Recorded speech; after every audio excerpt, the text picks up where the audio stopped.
First of all, congratulations. I really loved the movie. I have to say I haven't seen the musical before, but I don't think I'm seeing the musical. Yeah. When you think back on the shooting of the movie, what was your worst and maybe your best memory? My worst memory I can tell you instantly was there's a scene in the film in which my character is sort of almost dead and is being dragged through sewers by Hugh Jackman, who's saving his life, and we shot it in this disgusting, sludgy, peaty nightmare. And it was freezing cold, and it was, 2 days of being dragged around, covered in crap, basically. And so that was definitely a low point. But however low it was for me, that's nothing compared to what it must have been for Hugh, who had to do all that whilst carrying me on his shoulder. The best memory? Oh, there's a love song in it with Amanda Seyfried and Samantha Barks. It's a trio that we sing, and that was a lovely day. It was a song that, I don't know, always sort of stays in my head. And there were weird sort of stumped butterflies that were like, it was this very beautiful set that the set designer had designed, and there were these butterflies floating around. It felt like a sort of parody of what romance was. So it was interesting. How hard was it for you, after the success of King's Speech, to go on to find another project to start again, so to speak? I think I was very moved with the King's Speech, how it made people feel like travelling with the movie in many countries.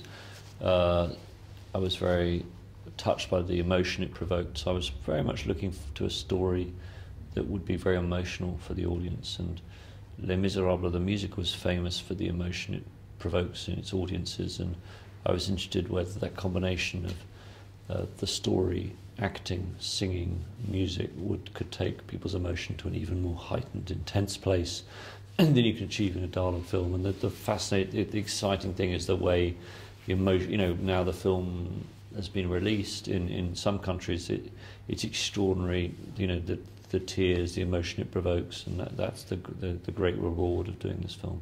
When you got that call and you've been said you got the part, you'll be in the movie, what was your first reaction? Panic, happy, joy? It was very exciting. I'll tell you a bizarre story. I was doing a play, rehearsing a theatre play in London, Richard II, and the company manager, the woman in charge, was a woman called Katie, and she had worked on the musical of Les Misérables, the theatre piece, for many years, and she had come from that theatre to do our play. And so she knew Cameron Mackintosh, the producer, very well. I had auditioned for Les Misérables, and I was now rehearsing this play. And one evening, it was just me at the end of the day's rehearsal, and I turned on my phone, and there was a voicemail from Tom Hooper, the director, saying, call me. And I said to Katie, who knows Les Misérables very well, I was like, Katie, I'm about to find out whether I got this part or not, so I'm about to be very happy or very sad. And she was like, okay.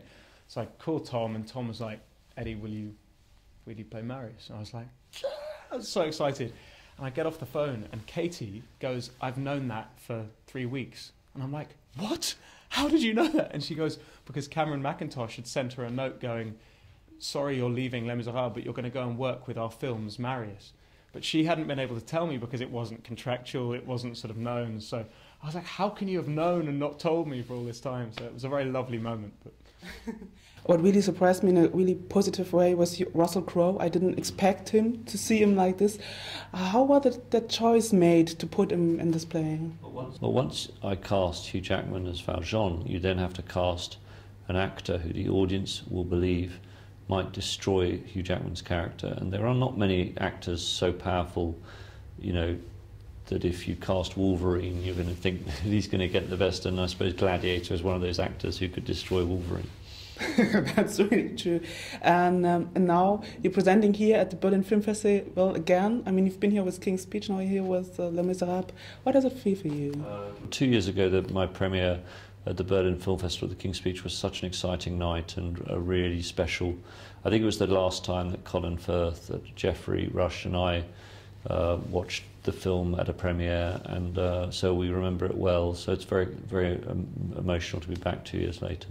Oh, I love this city. I mean, I made a film in Sachsen-Anhalt a couple of years ago, and I remember I used to come back to Berlin at the weekends and I have such fond memories of it. So I've never been to the Berlinale, and I'm thrilled to be here.